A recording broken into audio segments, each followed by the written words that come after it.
प्यारे दोस्तों, कहा जाता है कि चाहे कितने भी औलादे हों, वालिदैन अपने बच्चों को शहजादों की तरह पालते हैं।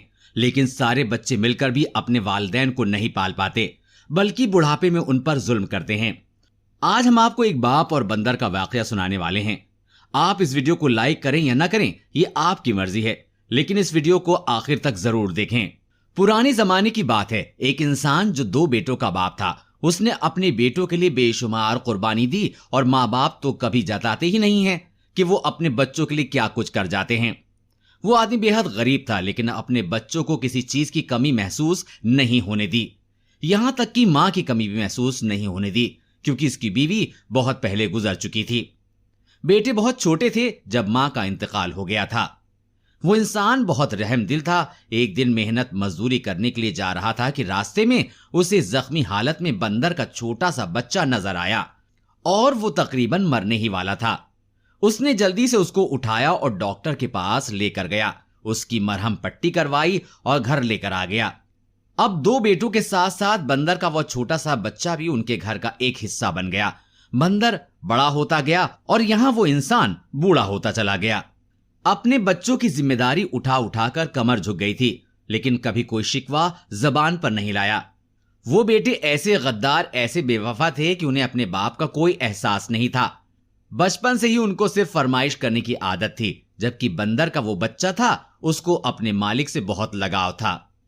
बच्चे जवान हो गए, बाप ने पढ़ा लिखा कर इतना काबिल कर दिया था कि वो अपने पैरों पे खड़े हो चुके थे।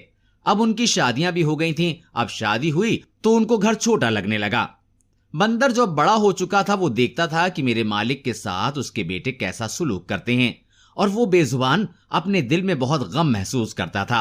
अपने मालिक के हर वक्त साथ में रहता था। एक दिन तो बेटों ने यह कहकर बाप को घर से निकाल दिया कि अब बहुत हो गया, महंगाई बहुत बढ़ गई है, खर्चा पूरा नहीं हो रहा है। अगर आप कहते हैं तो हम आपको ओल्ड एज होम, यानी कि जहां जाहिल लोग अपने बूढ़े माँ बाप को रहने के लिए छोड़ आते हैं, वहां डलवा देते हैं। वहां पर आपके बराबर के बूढ़े लोग होंगे, आपको कोई साथी मिल जाएगा। बाप समझ गया कि बेटे क्या कहना चाहते हैं। उसने कहा कि तुम लोग मेरी फिक्र मत करो, खुश रहो, मैं खुद यहां से चला जाता हूं। बच्चों ने बाप को घर से निकाल दिया। ये नहीं पूछा कि आप कहां पर जाएंगे, बल्कि खुश हो रहे थे कि चलो बूढ़ा घर से निकल गया। उस आदमी ने मेहनत मजदूरी करना शुरू कर दी, लेकिन बुढ़ापे में कैसे मेहनत करता। 2 वक्त की रोटी बड़ी मुश्किल से मिलती थी, जो वो आदमी और बंदर खा लेते थे। लेकिन एक दिन बुढ़ापे की कमजोरी की वजह से वो आदमी जमीन पे गिर गया और पैरों में चोट आ गई। वो पेड़ के नीचे थककर बैठ गया, रोने लगा और कहने लगा, या अल्लाह, किसी के सामने हाथ नहीं फैलाना चाहता हूं, भिखारी नहीं बनना चाहता हूं। उम्र भर मैंने मेहनत मजदूरी करके हलाल रोजी कमाई है। रोते हुए वो अपने बंदर को देखने लगा। ऐसा लग रहा था कि वो बंदर उसके दिल की बात समझ रहा है। अब वो आदमी धीरे धीरे अंधा हो गया। उस बंदर ने बेवफाई नहीं की। चाहता तो अपने मालिक को छोड़कर चला जाता, लेकिन अपने मालिक के एहसान याद थे। वो बंदर उसकी लाठी बन गया, उसको सड़क पार कराता, कहीं भी ले जाना होता तो अपने मालिक को वो ले जाता। उस बंदर को उस बूढ़े आदमी ने बहुत सारे करतब सिखाए हुए थे। ऐसा लगता था कि वो बंदर किसी सर्कस का माहिर जानवर हो। उस बंदर ने यही हरकतें करना शुरू कर दी। लोग जो करीब से गुजर रहे होते थे वो हंसने लगे तो उन्होंने पैसा देना भी शुरू कर दिया, और यूं उस बंदर से खुश होकर हर कोई गुजरने वाला उसे पैसे देने लगा। जो पैसे उसको मिलते जा रहे थे वो अपने मालिक को दे रहा था।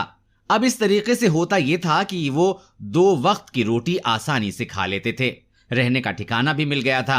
वो बंदर बहुत ज़हीन था, अपने मालिक की दिल की बात समझता था, और मजे की बात तो यह है कि वो हर करतब को बहुत अच्छे तरीके से दिखाया करता था। पूरे इलाके में उसका नाम मशहूर हो गया कि करतब दिखाने वाला बंदर। एक दिन उस बंदर पर एक सर्कस के मालिक की नजर पड़ गई। बहुत अच्छे तरीके से वो करतब दिखा रहा था। लोग जमा होकर उसे देख रहे थे, और शहर में मेला लगा हुआ था और बहुत बड़ा सर्कस भी लगा हुआ था। सर्कस के मालिक ने जब बंदर को इतने बेहतरीन तरीके से अपने हाथ हिलाते और उछल कूद करते हुए देखा, तो सोचा कि मैं इस बंदर को अपने सर्कस के बाकी जानवरों में शामिल कर लेता हूं। वो सर्कस का मालिक बूढ़े आदमी के पास आया और कहा, ये बंदर आपका है? उन्होंने कहा, हाँ, ये मेरा प्यारा सा बंदर है, मेरे साथ रहता है, मेरे बुढ़ापे का सहारा है। सर्कस के मालिक ने पूरी बात उसको बता दी और कहा, क्या आप अपने बंदर को मेरे सर्कस में काम करने देंगे? मैं अच्छा मुआवजा दूंगा और आप दोनों को रहने की जगह भी दूंगा। और आप जो सड़कों पे भटक रहे हैं, कोई ठिकाना आपका नहीं है, आपको जगह भी मिल जाएगी। फिर आपके शहर ही में नहीं बल्कि बड़े बड़े मुल्कों में हम जाते हैं। हमारा सर्कस बहुत बड़ा है, सोच लो, आपको बहुत अच्छा ऑफर दे रहा हूं। अब जो बूढ़ा आदमी था उसने कहा कि इससे ज्यादा बेहतरीन बात और क्या हो सकती है। अब वो दोनों सर्कस में शामिल हो गए। सर्कस में बंदर को नए नए करतब सिखाए गए। एक मर्तबा शहर में मेला लगा हुआ था, बहुत बड़ा मेला था। दूर दूर से अमीर तरीन लोग आए हुए थे। बंदर के करतब देखकर लोग खड़े होकर तालियां बजाने लगे। सर्कस के मालिक ने बंदर को कंधे पे उठा लिया और कहने लगा, इसने तो आज हमारे सर्कस की शान ही निराली कर दी। उन देखने वाले लोगों में उस बूढ़े अंधे आदमी के बेटे भी बैठे हुए थे जो अपने बीवी बच्चों के साथ मेला देखने आए थे। वो पहचान गए कि ये तो वही बंदर है जो हमारे बाप के साथ रहता था। तो क्या सर्कस में हमारा बाप भी होगा? वो इधर उधर देखने लगे तो बाप खड़ा हुआ था, तालियां बजा रहा था। वो लोग समझ गए अब ये बंदर यहां पर काम करता है। कहने लगे, अरे हमने तो मौका हाथ से निकाल दिया, इसको कैसे जाने दिया? अपने बाप को निकाल देते लेकिन इस बंदर को रख लेते। जल्दी से उठकर दोनों बेटे आए, बाप के आगे पीछे फिरने लगे।